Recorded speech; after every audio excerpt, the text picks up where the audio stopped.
25 years ago was the date that Armenia, Azerbaijan, and Nagorno-Karabakh signed a ceasefire ending the conflict there. Since then, while full-scale war has not broken out again, the developments have been, for the most part, negative. Both sides have engaged in an arms race. Public attitudes against the other side have become hardened. An entire generation has grown up not knowing anyone from the other side and being raised only on negative stereotypes in the media, in textbooks, and in political discourse. Sporadic peace talks have failed to achieve much other than the outbreak of another war. More than 600,000 Azerbaijanis remain displaced from their homes in areas now controlled by Armenian forces, and the current population of Karabakh remains under the constant threat that war will break out again, and a new war, if it breaks out, will be far deadlier than the last one. However, in the last few months, there has been new activity that has created more hope around Karabakh than there has been for a long time. Since the coming to power of Nikol Pashinyan last year in Armenia, there's been a new energy to the talks between the two sides. Ceasefire violations have been dramatically down. Last month, I visited a village on the Armenia-Azerbaijan border, used to be subject to regular shootings from the other side. And people there told me that this has been the most peaceful period they remember since 1994. And the two sides have agreed on the need to, quote, prepare the populations for peace, a phrase that has become much discussed around the region and which we will discuss here today. But along with these relatively positive developments are the still underlying fundamental differences between the two sides that have made this conflict so intractable. So the big question we'll be asking here is, what do these positive steps actually mean? How should we think about them? For that, we have a small panel, but I like to think that what we lack in quantity, we make up for in quality. Sophia is the Caucasus Regional Manager for International Alert. International Alert just published a paper entitled Envisioning Peace, which surveyed public attitudes on all sides of the conflict. Olesya is an analyst for the International Crisis Group. They are working on a new report to be published soon, I understand, on how to move forward in the peace process. So we're going to try to be a little more back and forth in this panel. And to start out, I wanted to ask Sophia about the report that came out. Can you summarize the findings? What did you find about public attitudes around the region? And what, for this audience in particular, what should policymakers take from that? How would listening to these voices on the ground change the approach that we take towards resolving the conflict? Thank you, Joshua. Thank you, everyone, for coming today. So at International Alert, we've been working on in and around the Karabakh conflict, specifically looking at opportunities for grassroots peace building. So our kind of point of view is different to a little bit to what has been said before, because we're interested in particular in what ordinary people on the ground think about the conflict that they themselves have lived through, or that they themselves live with the consequences of. And in a region where it is difficult to do surveys of public opinion, I would say particularly in Azerbaijan and particularly in Nagorno-Karabakh itself, we thought it was very worthwhile to literally go and ask a subsection of people from across the three societies to understand how they view the conflict, and more importantly, how they think they can contribute. And this is meant to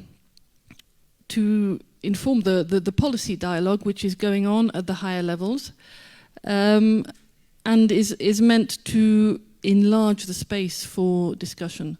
This is what we find, I think, most interesting, and is the most interesting developments in the last 12 months, whereby we have a lot of publicity around peace building, conflict resolution, preparing people for peace. And it's a little bit difficult to know what everyone means by these terms. So it's very important to bring the grassroots views to the track one levels. One of the most interesting findings that we had was how people view the conflict in their own personal lives. And it turns out that across the three societies, people view the conflict as part of their own personal identity, which is maybe understandable if you lived through the war, but we find that even the people who didn't live through the war, who've grown up after it, see it as part of their own personal identity, which then can mean that if you do at some point come to a conflict resolution, this means that you will change people's identity. And how receptive people are to that or not is a big question, to which I don't have the answer, but it's an interesting question to discuss. Another point that is important to look at, because when we talk about the Karabakh conflict, we seem to assume, some people assume that every society has homogeneous opinions on the conflict. And this is, at least to outsiders, self-evidently not true. So we found several divides within the societies which need to be looked at in terms of the generational divide is one of the most obvious ones. We have people who lived through the war and we have young people who did not experience the war. To what extent is the older generation willing to hand over to the younger generation responsibility for conflict resolution, and to what extent the younger people want to have that responsibility? That's a big question.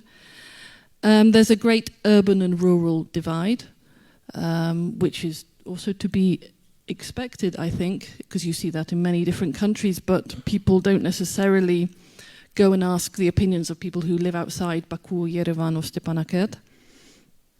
And one of the most sensitive divides is also between the host communities and IDP communities. The IDP community obviously is a very sensitive issue, and I think it's really important to understand that in a community like that, not all views are necessarily homogeneous. And I think there's a lot of work to be done on understanding the views within those IDP refugee communities on all sides, on how they view the conflict and how they think they can contribute. So I'm not going to go on through the conclusions of the report, but these are the sorts of things that we talked about with people on the ground, and we have been presenting these conclusions to policymakers. And I would say that over the past 12 months, but even before the Armenian Revolution, there has been a certain opening up of discussion around conflict resolution, conflict management, however you would like to talk about it, in certain civil society circles, which we didn't used to see before. And this, even though it's not necessarily very public, I think this is very important, this opening up of the discussion. So I'll let you continue with that. I mean, I would be interested to follow up. I mean, if there have been specific things maybe that through your research, through this, for example, recognizing that the conflict is an important part of people's identity, how can one translate that, which seems like a very, to me, true and profound point. How then does a negotiator or a politician translate that into, okay, how are we going to work towards peace given that fact that we don't normally think about with respect to the conflict? Well, you widened the topic of the discussion. In the end, people talk a lot about peace and compromise, and this is a lot of what we found in the answers to our surveys. You have to dig deeper into the definition of peace, which on one side means stability for understandable reasons, and on the other side means justice for equally understandable reasons. And the word compromise is also understood not necessarily in a different way, but people have a tendency to understand that compromise is something that the other side does, whichever other side it may be. And there's a lot of work that needs to be done into digging into these different definitions and having each side understand the definition that the other side has of this seemingly common term.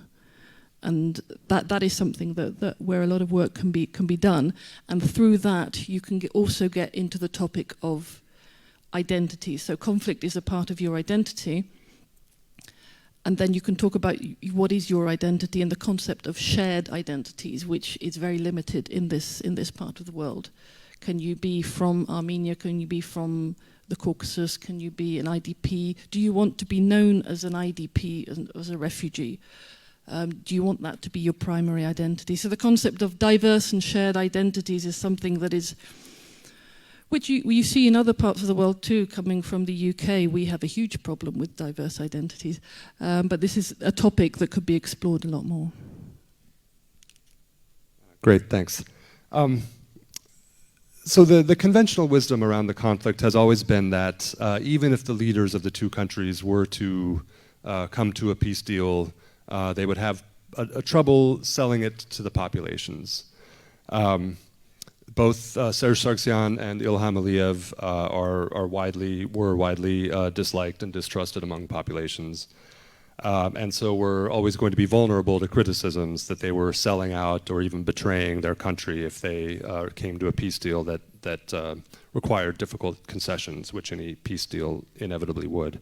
That dynamic in Armenia has now changed with the coming to power of Nikol Pashinyan. He's extremely popular among Armenians, and so if anyone could sell a deal, if anyone has the political capital to sell a deal, it would be him. So far, though, he does not appear to be interested in making unpopular decisions. What do you, Olesya, make of the approach of the new government and what's kind of how the dynamic has changed since last year?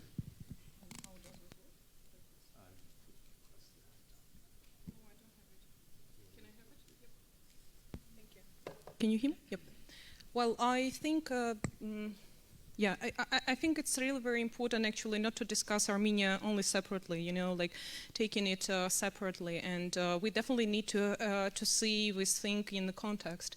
And probably as a continuation of what was said before, I would say that actually when we do look into the problems that actually the leaderships face with whatever decisions they are proposed in the peace process, yeah, I understand that actually there are at least three reasons, you know, why it's so difficult to make peace. First, with war-oriented rhetoric, you know, and war-oriented approach has been around for a long time. You know, some say 25 years, some say that there were phases, but actually it has been there and it got reflected in the government, in their bureaucracies. As a person, you know, who was around before the Armenian Revolution and who has been working after that, I can tell you that it's really very interesting to observe actually how difficult it is for sometimes the same officials to make peace, you know, to start thinking in peace terms. It's so much easier for them to respond to the incidents, to some harsh statements from each side, but actually it is so difficult for them to come up with some ideas that can work, you know, and that will not receive lots of protests domestically and can receive some support from abroad. So I would say that actually one of the founding problems that is connected to what Sophia was saying is that the problem with the government themselves does not matter new ones or old ones, they are shaped in a way to wage war, you know, to do it either along the front lines or in the diplomatic process or in media or in other, you know, forums. And the second one, the second reason, and it's kind of comes from that, I would say, that actually whenever I meet officials on either side, either in Baku or in Yerevan, they have so little idea of each other. Sometimes they can speak the same language, foreign language for them, but the words that they use have different meaning on each side. And this is just shocking, you know, because I'm not sure that they themselves realize how different they are and how difficult it is for them to understand. They can speak about exactly the same object and with good intentions, but actually they will still speak in different terms. And with, again, I blame years of with separation and years of confrontation, you know, that they have been living with. And the third reason why it's kind of so difficult to move forward with the peace process, when I also kind of try to understand for myself. And this is what I have been hearing from people in both capitals. It actually, they say, okay, let's imagine that we overcome these difficulties. We find a common language. We agree on terms and agree on every single kind of, you know, detail about what we are to do. But then geopolitics are not welcoming, they're saying. We will still have to invite international mediators or international community to support us. Like the easiest, the most spectacular example is, of course, peacekeeping. Yeah, I mean, who is to do with peacekeeping? And right away, people start saying, "Oh, Russians," but Russians are having a conflict with this and that. So you kind of face a situation when you say, okay, I have problems with my own audience, my own society.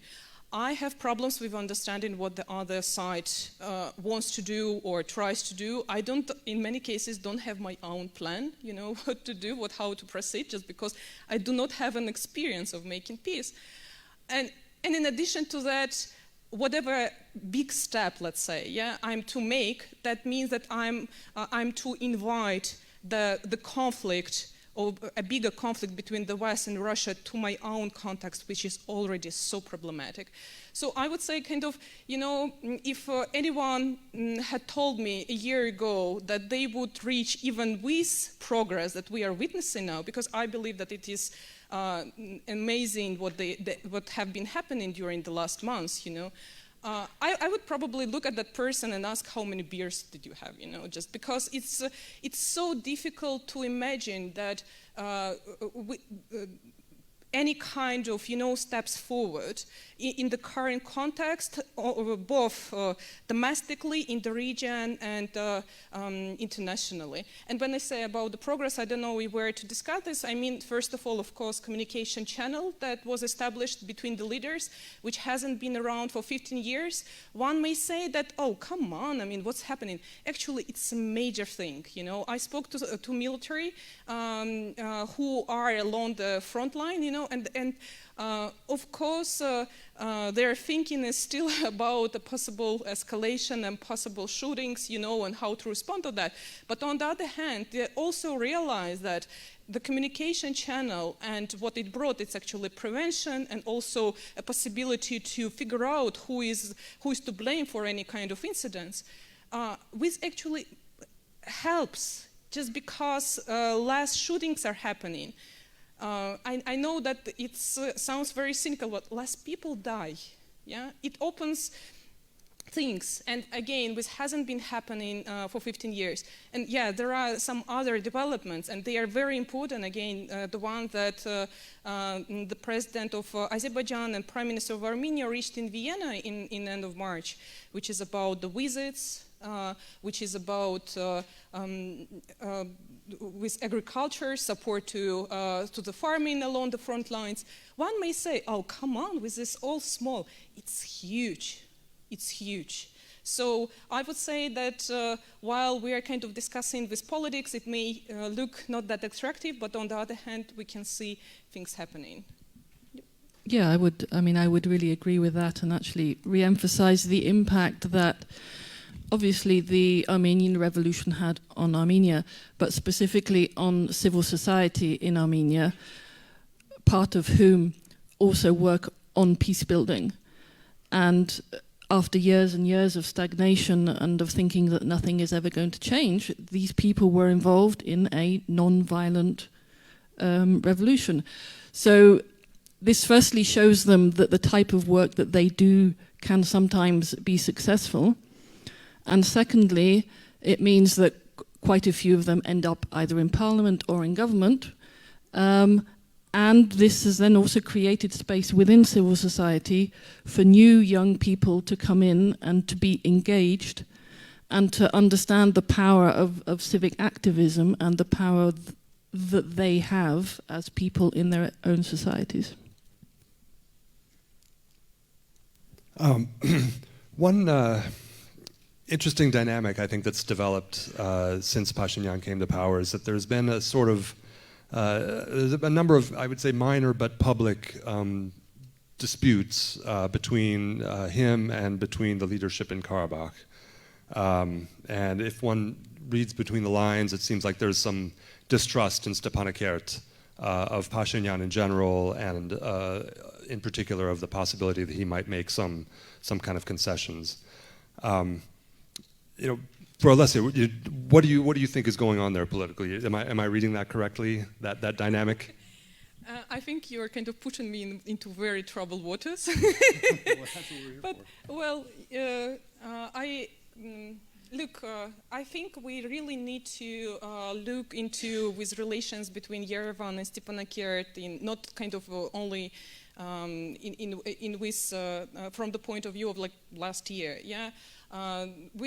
There were ups and downs during the last 25 years, yeah, and there were the times when actually Stepanakert did not, have nice relationship with the leaderships in Yerevan, but at the same time there were the times when they were really brothers, and in many cases talking to each other on the phone, even about the appointment of assistants and all of that, So I think we are just witnessing this phase that followed after the revolution, and I would say that it was kind of logical, because during the last decade, the de facto leadership of Nagorno-Karabakh was very closely linked to those who were in the leadership in Armenia, and now those in Yerevan are gone, and a new leader in Yerevan, he does not have a personal attachment to the region just because he's not from there. The previous one, and also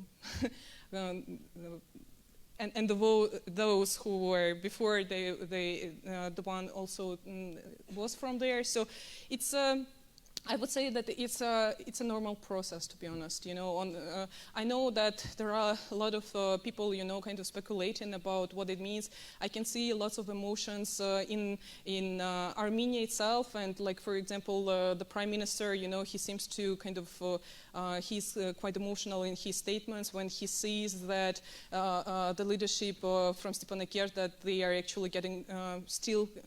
Inviting for different public events those who were rivals, to Pashinyan, and well, it's really very difficult to be honest, to kind of say that how it is to develop. It is a very local process. A lot will depend on how it goes internally in Karabakh. I heard a lot of people in the leadership in Armenia saying that we do not want to get into this because we kind of believe that they should decide their own destiny. I think there is honesty in this. It's not only kind of political rhetoric. How it develops, I'm a bit pessimist. I have friends who are optimists, so it's rather kind of for us to watch how it will develop, because it very much will depend on individuals, and how people proceed with that, and how the whole thing unfolds. What worries me more in the whole thing is that basically we are. Let's imagine that with elections of the new leadership of de facto Nagorno-Karabakh take place next year, as the elections are scheduled for next spring. Yeah, let's imagine that the current leader stays in power. What worries me more is that we are actually to have a new leadership in Stepanakert that will have its say on the peace process. And from this perspective, I think actually this is kind of what I'm more interested in. Who are we to get into the process? Who will be that person who will be still discussing things, either in the direct format or indirectly, who will have its say on any kind of steps that they may follow, in the peace process. And this is kind of much more important, to be honest, and the rest is still kind of not in our hands, I would say. Yeah, I would agree with the concept that Yerevan and Stepanakert have not always agreed on everything. This we knew before, and that the point now is just that everything has become that more public, and therefore maybe you could say that more transparent. So this just underscores the need to, at least for us as an international NGO, to engage with people who live in Karabakh and not to assume that what they think is exactly the same as what Armenians think, because we know actually more and more over the years that this is not true, and actually opinions may be dividing more and more. So the concept of including everyone in these sorts of programs where they can all meet each other and talk about the conflict and how they might act in it is very important. So you're, I think, uniquely positioned to answer the question about the populations and their level of preparation for peace, to go back to this phrase that's become ubiquitous. Are they prepared for peace that you found? I mean, what can the governments do to prepare them for peace? And is this even the right way to look at this question, that it's the government's role to prepare the populations for peace? Well, this is the big question and the big phrase that I hear a lot in Baku, but also in Yerevan, preparation of people for peace, as if it were somehow something new. But maybe it is something new for the governments, and they are possibly not entirely sure how to go about it. What they are doing, and we see this to different degrees on both sides, is that they are opening up the space whereby people, ordinary people, can talk about the peace process. And this is something that is relatively new, and in Armenia and in Azerbaijan. So this is important. And if these new proposals around reciprocal visits of journalists, but also maybe other people from Yerevan to Baku and vice versa, if those ever get off the ground, and they used to happen 10, 15 years ago, then this will increase the transparency and will hopefully also increase the constructive discussions. What worries me a bit, though, is something that your colleague Zaur talked about, is the level of expectations that have been raised, not necessarily on all sides, but there are some people with maybe inflated expectations of what could happen now. This is all part of a process, and then whether peace is realistic or not, you can see further down the line, but it's the getting as many people involved in the process as possible is not something to be sniffed at, as Olesya said. This discussion, public discussion, is something that's quite new and to be encouraged for hopefully for as long as it lasts.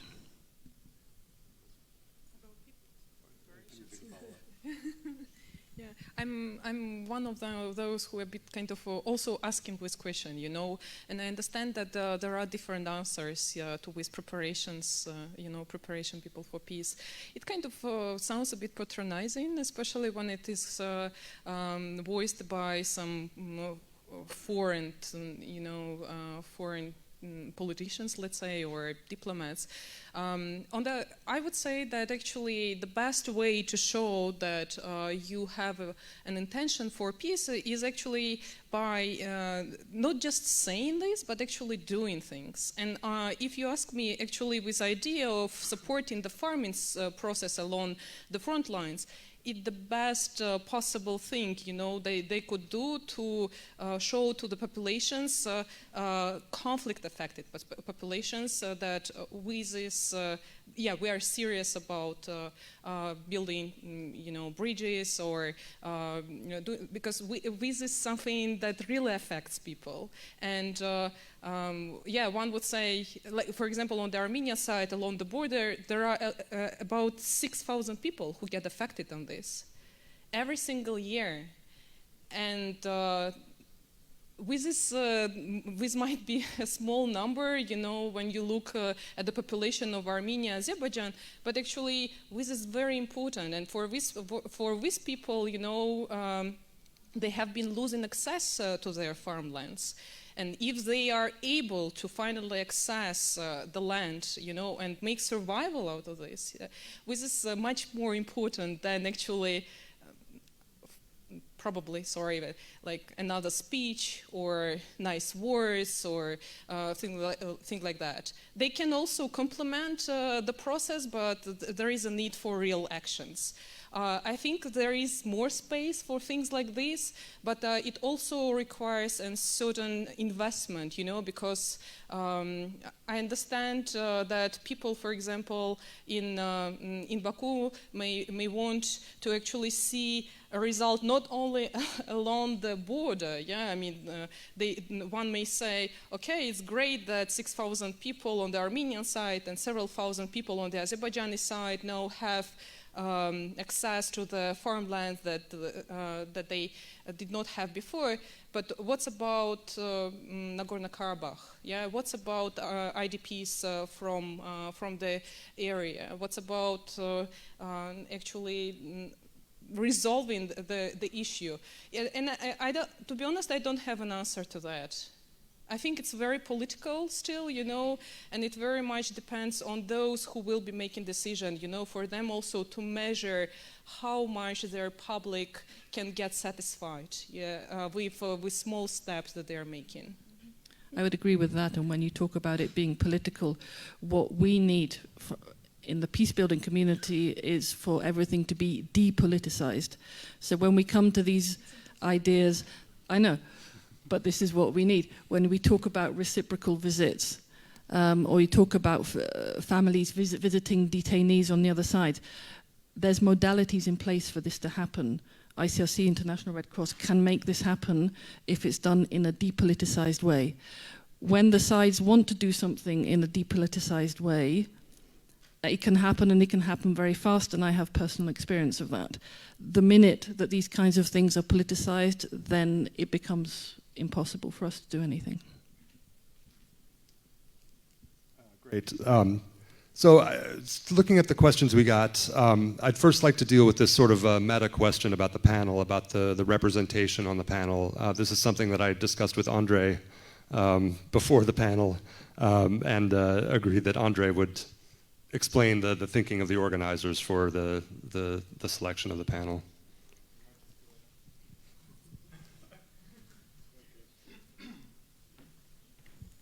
Thank you. My name is Andre. I'm one of the organizers for Stratpol. So we thought about this panel, and every year we try to have a representative from Armenia, representative from Azerbaijan, and then we discussed that we don't really know what does that mean, that there is no average Armenian, average Azeri, unless we invite somebody from the government. So we decided that we want to change this a little bit. Also, we don't know what does it mean, so we decided to invite none of them and offer an outside perspective from the speakers that we have now. So now we have none of the representative. We feel that the panel is balanced like this, so this is our answer. Thank you, Andre. I'll myself say, I was at this conference 2 years ago, and I was on a panel on a different subject, some regional security thing, and I asked a friend, I said, what do you think who was also on the panel, what do you think they want me to talk about? And he said, okay, look at the people on the panel. There's an Azerbaijani, there's a Georgian, there's an Armenian, there's a Turk, and you're the American. So you have to talk as the American. And I'm like, well, I don't focus on American foreign policy. I don't really like, being thought of as the representative for the United States. So while I appreciate the organizers' dilemma here that you want to have local voices, but at the same time, who can speak for everyone? So thank you, Andre. On to the rest of the questions. Okay, here's a provocative one that got 10 votes. The change of leadership in Yerevan has led to renewed seriousness in peace talks from the Armenian side. Is progress possible without government change in Baku? I'll start with that. I think that there is a misperception in Armenia that the thing that holding back real progress from the Azerbaijani side is the Aliyev government, and that if some democratic government came to power, then somehow the feelings of the Azerbaijani people would change, or that their desire for justice for what happened to them would somehow disappear. I think that's a misperception and misunderstands what the popular opinion is in Azerbaijan. Maybe Sophia could speak to this more. I would agree with that. I think what needs to change, and this I would say across the region, is that you need to break out of what is sometimes known as the peace-building bubble, whereby we have some of the same people who come to the same meetings and meet the same people on the other side for years.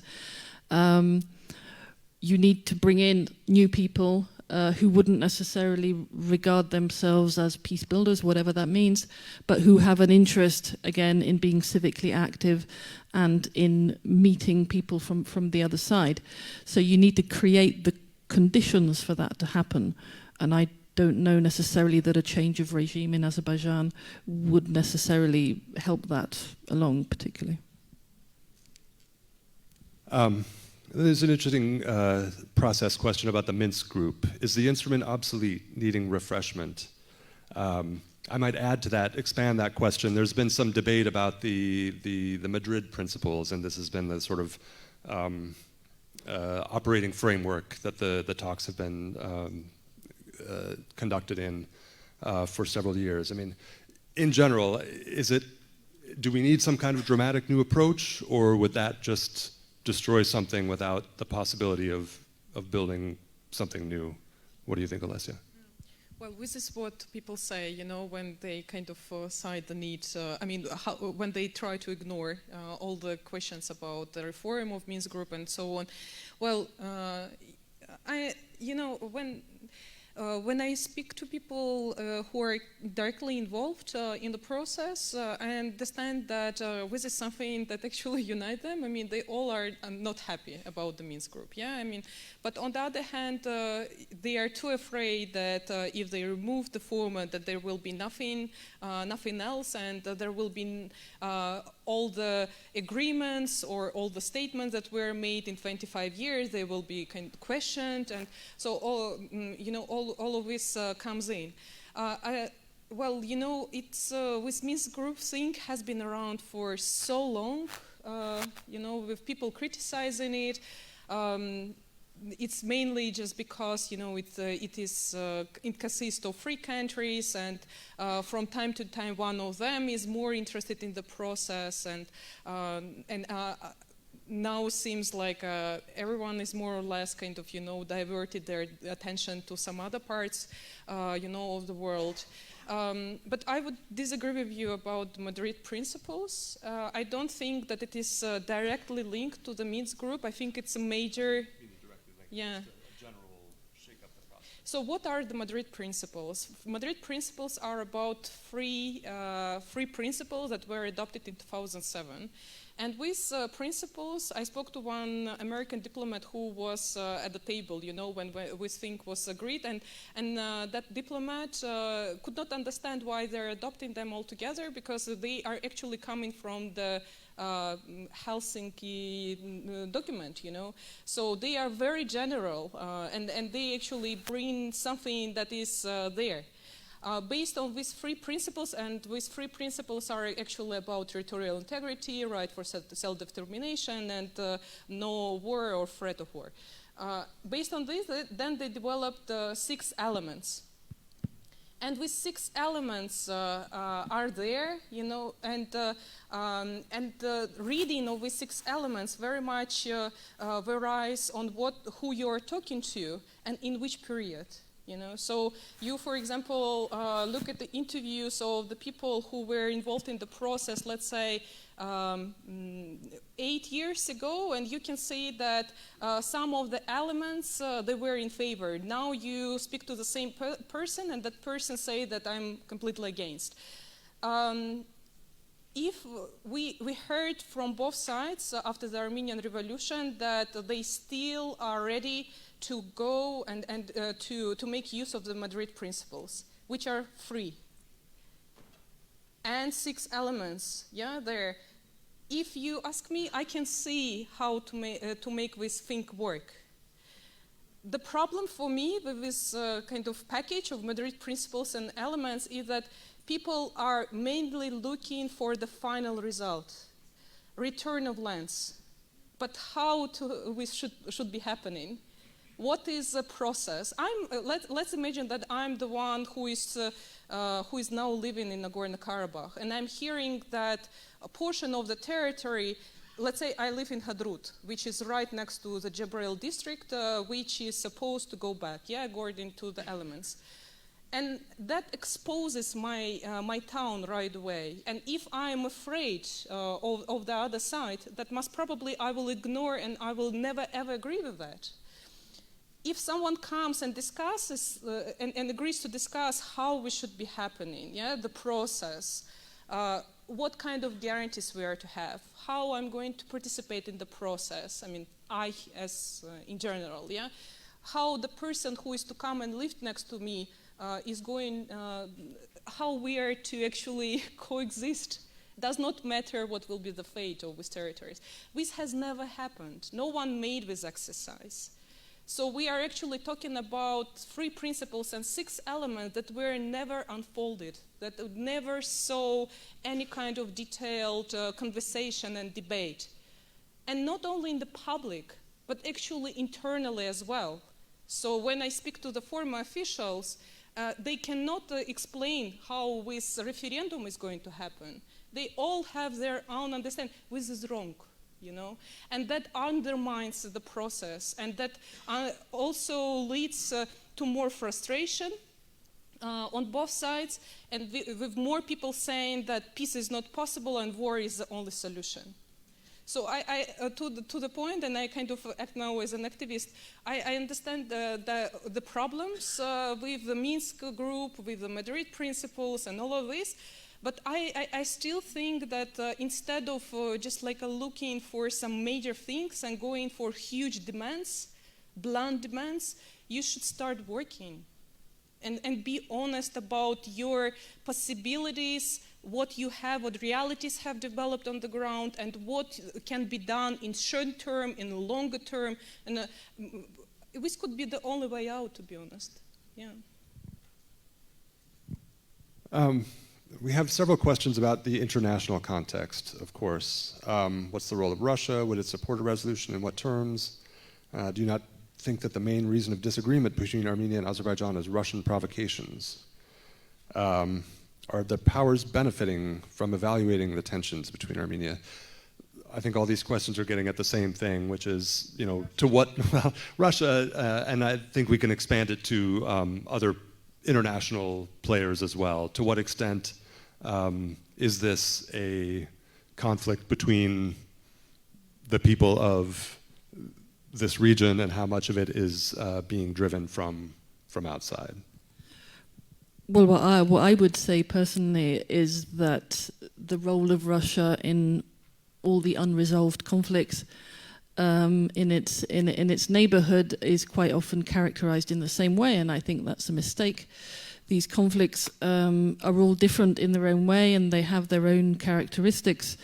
And I would say the Karabakh conflict in particular is a bit of an outlier. I wouldn't say that Russia has the same role that it does, for example, in Abkhazia and Ossetia. So I think we need to get away from that stereotype in the beginning.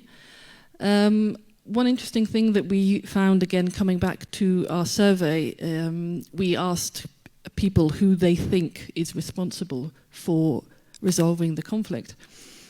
And they effectively delegated this responsibility to the authorities, to the Minsk group, to Russia, basically to anyone else except them. But in the same breath, they effectively said that they don't trust Russia to resolve the conflict. So you see again this sort of contradiction in people's minds. So I can see, in a sense, why it's appealing to blame an outsider, but I don't see that it helps very much. I mean, the answer is to be found in cross-border dialogue, but also and especially in internal dialogue within the societies where they decide themselves what they mean and what sort of process they're looking for. Well, I think it's a very interesting dynamic that has been unfolding during the last year. We've actually we have been seeing Armenian and Azerbaijani leaders meeting without mediators, and Russia is one of them, right? And I think it's kind of a very interesting thing, you know, to watch for us. And again, I mean, I said this earlier that. It's better to keep your own trouble and your own problem out of someone else. With bilateral attempts, does not matter how successful they are, they actually, I think they indicate this very thing, you know, that they would prefer to do things together without kind of interference from someone else, because first it's a trouble just because you're kind of bringing in geopolitical context. Second, not all of them trust Russia because there are kind of, you know, some memories or people look at Georgia or Ukraine or some other places, and they are kind of they do not really want same scenarios in a sense, yeah. But on the other hand, look, there are things like peacekeeping, yeah.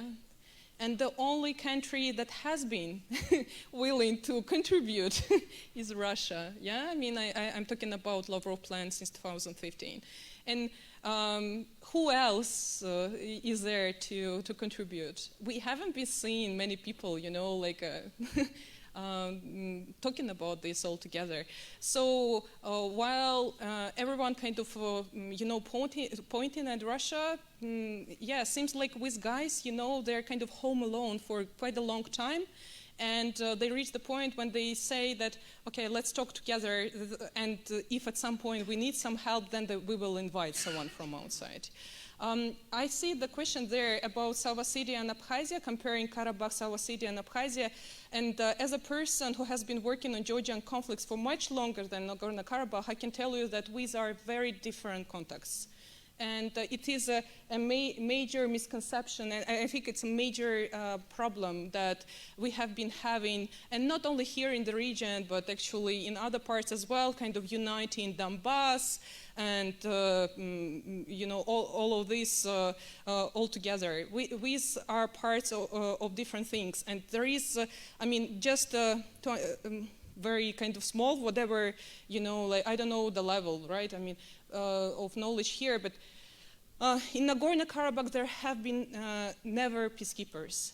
So Nagorno-Karabakh never had Russian peacekeepers, let's say, or Russian presence on the ground. So it's very different. Nagorno-Karabakh does not, people living in Nagorno-Karabakh do not have Russian passports. They do not receive Russian, any kind of support or subsidies. You do not see presence of Russia in Nagorno-Karabakh. And if you do not know this kind of small elements there, then it's kind of speculation, you know, that is around, that South Ossetia, Nagorno-Karabakh, Abkhazia, Transnistria, Donbass, they are all the same. It's just wrong. It's a mistake. Yeah, and there are a couple of points that I wanted to add. It's interesting what you say about Armenian and Azerbaijani leaders meeting without mediators now, because in some ways we might start to find that a little bit reflected amongst civil society as well. For the past 20, 25 years, I think people have got used to cross-border meetings, always mediated by an external NGO. Now, some people are starting to question this format, and start to say, well, why can't Armenians, Azerbaijanis, Karabakhis organize their own meetings? And we start to see in some places some projects being organized without international mediation, which I'm perfectly in favor of. This then, they come with their own sensitivities and maybe come with a bit their own problems, but you see a little bit the same concept reflected at different levels of society. My other point, when we talk about external actors, shall we say, I mean, we haven't mentioned the diasporas. We haven't really worked much with them because we're not quite sure how helpful they could be. But maybe that's another point to think about. I mean, the diasporas that are in Moscow are maybe one thing, the diasporas in Europe and America are another. Yes, I think there was a question on the list here about the diaspora, I think sort of tendentiously worded, but the idea was that, you know, are the diasporas, or the diaspora, I think it was about the Armenian diaspora, creating problems. And, you know, tendentiousness aside, maybe it's worth discussing the role. I mean, I know that some of the big American diaspora groups have been kind of lobbying actively against the peace talks in the format that they're in. Well, I think we see both diasporas are actually quite active now. I think in the past we've not worked with them too much because what they say publicly is maybe not massively helpful to the kind of peace building work that is needed on the ground. However, this can change over time. To a certain extent, you might be able to see that in the Armenia-Turkey relations. But I think there's work to be done on that, possibly more because the diasporas in Moscow, I think, have a slightly different outlook to necessarily other diasporas. But they're also a potential factor of influence, of course. Probably just add one thing to that. I would not try to portray diasporas as a reason, of the problems or the tool to resolve. This is rather the consequence. So just one example. So Nagorno-Karabakh conflict zone and does not receive any kind of international support. Yeah. The only one is the US government that supports Hello Trust, but the rest is not happening. So how to, let's say, build hospitals, schools, or roads, or anything, any kind of assistance, where it should come from while you are not able to receive any kind of funding and support other types of support. And yeah, it's kind of, obvious that people in Nagorno-Karabakh will be happy to have diaspora, which is volunteering and helping them to live, and to rebuild and continue life. Yeah, and I understand the problem that are that people attach to that. That okay, then it's reinforcing with Armenian discourse, and some nationalistic moods and all of that. And then I'm asking, yeah, but what's an alternative to that? Yeah, so this is again, for me, it's more the consequence rather than the reason or even the tool to the conflict. And then, of course, there are different kinds of diasporas, and though actually one of the ones that we're working with the most is possibly the youngest diasporas, whereby you see people from this region going to study abroad in Europe, in the States, and then staying there. And this is also a kind of diaspora, and we are increasingly using these young people who grew up partly in the region, but also have an international outlook. And this is a resource that we're drawing on as well. There's a good question about the what tangible steps have been taken in each country, Armenia and Azerbaijan, to prepare the populations for peace. We at Eurasianet did a story about this a couple of months ago, and some of the things I remember are, they're very small steps, but the Armenian public TV aired a report from a border village talking about how the people there used to be friends with their Azerbaijani neighbors. That was something that had not happened before. Somebody looked at Ilham Aliyev in the Sumgait anniversary, or it was one of these anniversaries. They looked at his statements and found a big difference between this year and last year. And big, maybe overstating it, but a significant difference in the sort of level. You know, he will often use quite aggressive language. This year it was, you know, noticeably milder.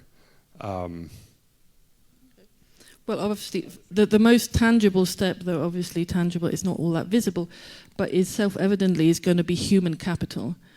The people who are engaged in cross-border projects are people who have met the other side. They've met them repeatedly. They've worked with them in different projects, in media projects, youth projects, things like that.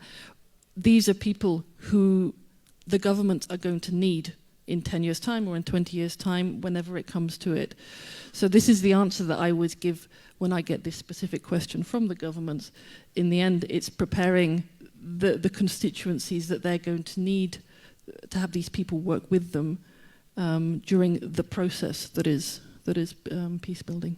Yeah, there was another interesting example. There's an independent Azerbaijani news agency, Turan, and their editor went to Yerevan and did a series of reports, which were really fascinating. And he had, fairly frank and often contentious arguments with Armenians, but they were honest and interesting. And he published all of these in a long series of reports, and that was also seen as part of this this process. I don't know if there's going to be something similar going the other way. There have been visits the other way. I mean, less public ones that I know of as well. Well, I would add probably to the report about this. You mentioned public broadcaster, just one report many months ago.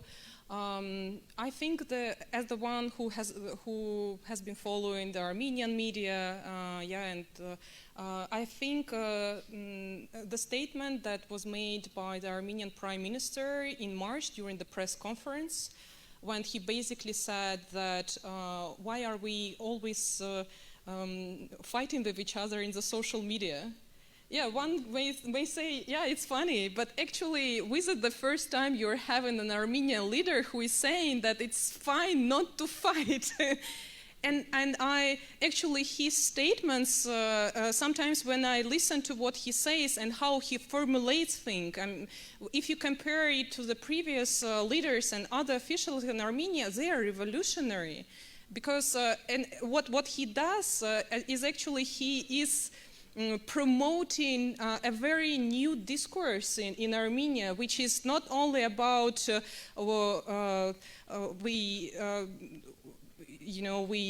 had the war and there is an enemy and we live with the threat of war. Which is all there. It's not going anywhere.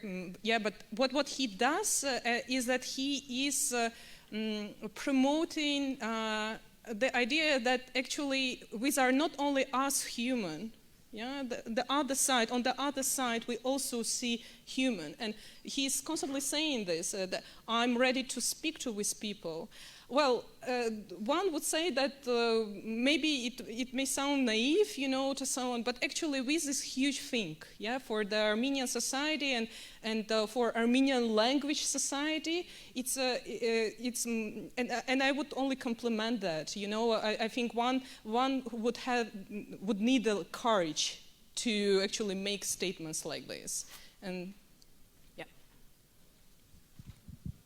as we move towards our conclusion, I wonder if you could, both of you, I'd be interested to think of your take, taking a step back. Like what can realistically be expected now in this process? What's an optimistic but plausible scenario that you see coming out of this conflict in 1 year, in 3 years, in 5 years, both of you? Okay, if we're thinking very short term, and you want to be realistic and optimistic at the same time, I think that's an interesting combination. What I would be most interested in seeing is reciprocal visits. This has been talked about now in abstract terms, and there have been some visits to both sides. Some are more public than others, but they're still very limited, and it's just a few people here and there. I would like to see more of that, particularly if they're going to be journalists visiting each side, because then the potential for wider dissemination of people's impressions is obviously much bigger. Because one thing that we find very limiting is the constant need to bring people out into a third country, whether it's to Tbilisi or to another country. This is time-consuming and expensive, but it also gets people into a mentality whereby if you want to do peace building, then you get to travel, which is lovely, but it's not actually the aim. So I would wish to see, or maybe public or not so public, more visits from all sides to the other side, including then, you know, if we could have Azerbaijanis to Karabakh, etc. It's complicated, and the modalities, working out the modalities is hugely complicated, I know, but that's what I would wish for. Yeah. Well, first thing is that definitely there is a need to sustain the current calm along the front lines. And with this is a major achievement, but with this a lot of work to continue doing this, you know, not shooting at each other. And when there is an incident, to actually face a problem in good faith and to find the ways how to proceed with that. Agricultural season has started, so we would probably observe how it goes, but without ceasefire along the front lines, it will be very difficult to actually proceed with this farming program. The second thing that I would definitely want to see, I mean, the first one is calm along the front lines. The second thing is definitely about substantial negotiations. It's very important to start the process and to engage in a good faith without actually being afraid that you are undermining yourself by discussing the things that are might be unpopular in your society. I understand that it is very difficult for anyone in Baku to discuss the status of Nagorno-Karabakh, but discussing status does not mean that you are recognizing Nagorno-Karabakh right away. I understand that it is very difficult on the Armenian side to discuss return of territories, but discussing this very issue does not mean that you are actually, you know, I don't know, packing them with territories at ribbon, and you're kind of welcoming enemy. So actually ignorance of these very issues is going to lead to even deeper deadlock and lots of frustration on both sides. Yeah, and look, I mean, while we're talking here, both leaders are in Brussels, and yeah, there is no formal meeting scheduled, but who knows, maybe they are WhatsApping each other, you know, and they will be kind of meeting somewhere there. They have been very good at actually having informal meetings so far. So yeah, hopefully this possible meeting or any upcoming communication between the sides is to help with these two things. One is a ceasefire, and the second, substantial talks. All right, that seems a suitable note on which to end. So thanks everyone for the good questions, and thanks to Olesya and Sophia.